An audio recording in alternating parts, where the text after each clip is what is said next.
YouTube, here is the Slayer pellet, which is just that Skent & Co. Ultra Shock pellet with a little wooden stake, miniature wooden stake or toothpick, if you want to know the trade secret. In 3 different sizes. So one's going to be a long nose, the other one's going to be medium, and then you're going to have a little stubby. And for posterity, we're going to shoot the first round without the stake.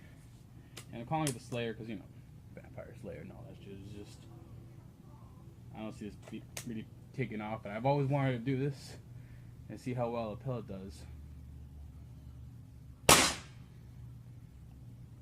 Not bad. First shot. And I'm going to gradually increase the size of the stake. So let's go with the small stubby here. I wonder if how badly it affects the flight path of 10 meters.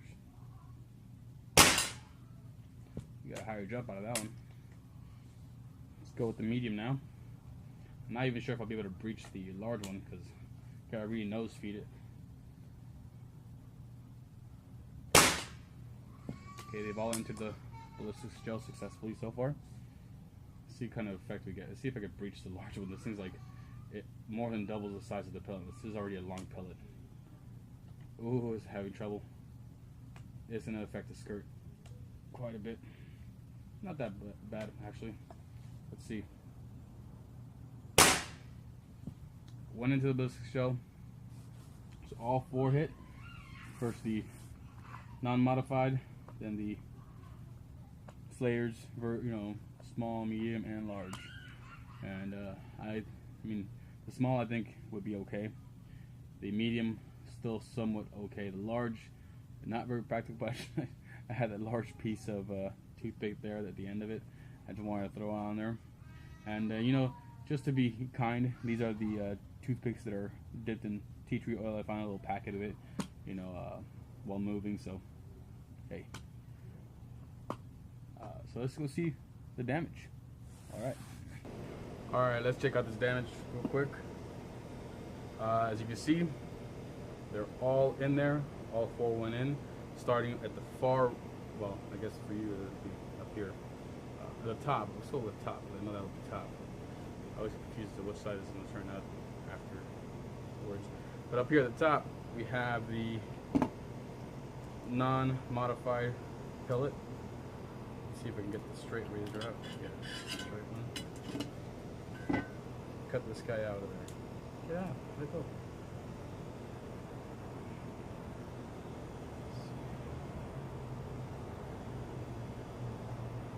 The damage is actually pretty substantial, I gotta say. I mean, I'm not a fan of these pellets, especially for plinking, which is usually what you do to practice is you plink. The expansion on it was very significant. Whew, more than double in diameter. Not excited. Still not a fan of these because I did get warned about it by James that they tend to shatter when they hit an object. And at first I was just shooting the ballistics gel, and I didn't accuracy test against wood. And in wood, they dig in for the most part. But then I did a few steel shots out of camera, and I got some shrapnel came back at me. One of them, a couple of them just bounced off, and one of them actually dug into my skin. I had to cut into my hand and dig it out and scrub under the skin there.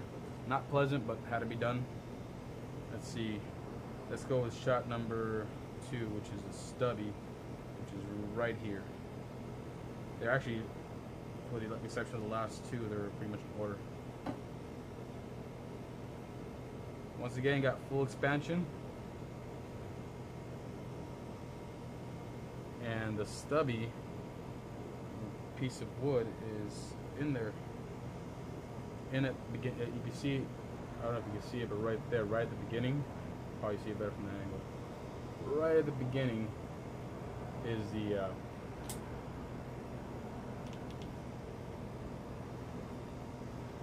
right there is the piece of wood. The little stake is literally about an inch into the target. So, let's see if I can dig it out with my hand. This stuff is like, yeah, here we go. Yeah, no fragmentation of the wood, no deformation, just It was just there. Let's see. Now let's go with the shot number 3, which had a lot of damage once again. And the damage didn't really increase too much. What I'm most impressed with is actually shot number 4, and I'll tell you why in a second. But shot number 3, once again, same expansion. No, the piece of wood in the pellet did not affect the expansion whatsoever, and there's not like 2 separate entry points, so it didn't separate mid-flight, which is good. But so far, 1 and 2, I mean number 1, I mean not 1 and 2, 2 and 3. Number 1 didn't have any wood in it. Had separation, and the piece of wood fell off halfway through, about half the distance that the pellet traveled. But shot number 4, or 3 with wood, had separation super early, like about 1.5 inches into the block, and the toothpick actually, you still had full expansion of the pellet, and it traveled almost as far as the rest of the pellets. Didn't travel quite as far, by maybe a 1/2 inch less distance, but the piece of wood went just as far as the pellet, and it actually went as a bullet would. It traveled, it had a straight trajectory. It didn't tumble, it didn't go sideways, it didn't stop halfway through. It went pretty good distance, and it's like right in the middle of the block, so I'm gonna have to cut into it. Can't use my finger for this portion. I mean, I could, it's just really tough because this stuff is like, especially when it's colder. Right now it's like nice and cold. It really has a little tougher texture, but I'm gonna break this thing down the middle. Here we go. You can see it right there. Had a straight path. It didn't tumble, and this is the point of separation right there. That's when it separated. The pellet had full expansion, and that piece of wood it technically beat the pellet. It went a little further. Look at the tip. It's just a little further than the actual pellet. I mean, if there's no bone in the way, you call this a Slayer pellet. I guess you could kill a vampire with it. I mean, all of the pellets, from what I can see, just looking at it, had the same expansion. I mean, if anything, the ones that had the most expansion was the first shot and the last shot, if there is a difference.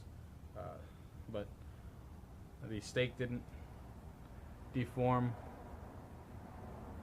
But yeah, this is the last shot. As you can see, had quite a bit of expansion. So I can get the focus. No, I can't get the focus right now. But it had quite a bit of expansion. It had more than double the size. They all did.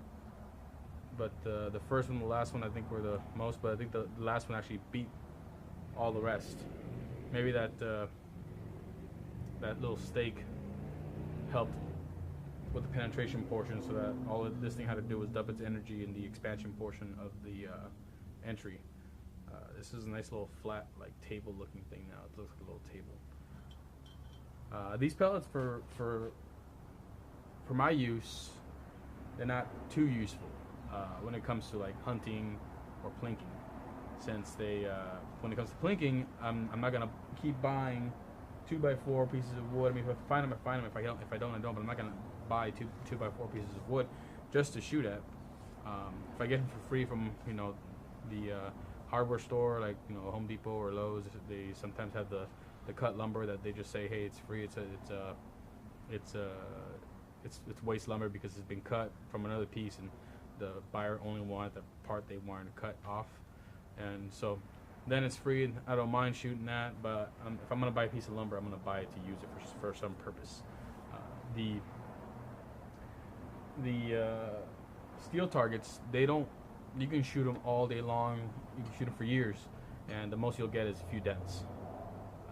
And I don't mind shooting those at all. But these are not good for steel targets. Obviously, I mean, I had to perform a little bit of surgery on my hand, had to cut into it. My wife was a little grossed out about it, but I had to cut in deep because that pellet, that fragment went into my skin pretty deep, and you know, it dug in there. There wasn't, the entry point was very, you know, pinpoint hole, but the you know, there's a sizable chunk of, you know, lead in my skin, and I needed to cut it out. So I cut it out, opened up the skin, pulled up on it, pulled out the fragment, pulled out the pieces. I scrubbed under the skin. I wish I could have gotten that video actually, but I was just plinking. I was just doing some, having some fun shots, and didn't have the camera rolling, and I tried to record the removal, but my daughter was freaking out, and she hurt herself during that time, and I had to put on the camera, and it was just a big stressful moment. But if I could have gotten in the video, it would have been an awesome little clip to show us to why you shouldn't, certain pellets shouldn't be used for plinking, because they do shatter, they fragment, they don't deform properly like this. If this is what happened in a steel target, if it did this and the steel target just flattened out, it'd be awesome, because that's what soft lead pellets do. These are not really soft lead. These are more like a more of a brittle lead, and they just kind of break. Like if you're shooting a rock against a piece of metal, the rock's gonna break. So that's my little spiel on that. Hope you enjoyed this. This was a little bit, it was kind of fun doing it. It was very easy. These pellets do have a very deep cavity, and it's just wide enough. But like I say, literally, it's the perfect diameter for a toothpick to slide right in there. If you want to do this at home, go for it. I suggest you shoot soft targets like clay or ballistics gel, something soft, not hard. Or I wouldn't even shoot wood with it, because it still has you still have a chance of it fragmenting on you. But yeah, not bad. I would shoot say like fabric again on, you know, if you're going to be shooting fabric, like layers of denim. Fine, plumber's clay or sealant stuff. That's fine too. That's pretty pliable. It gives. But no hard targets, no stone, no metal, and even wood, I would still try to avoid it. Is that my dog in the background? All right. Y'all have a good one. Hope you enjoy this, and keep shooting.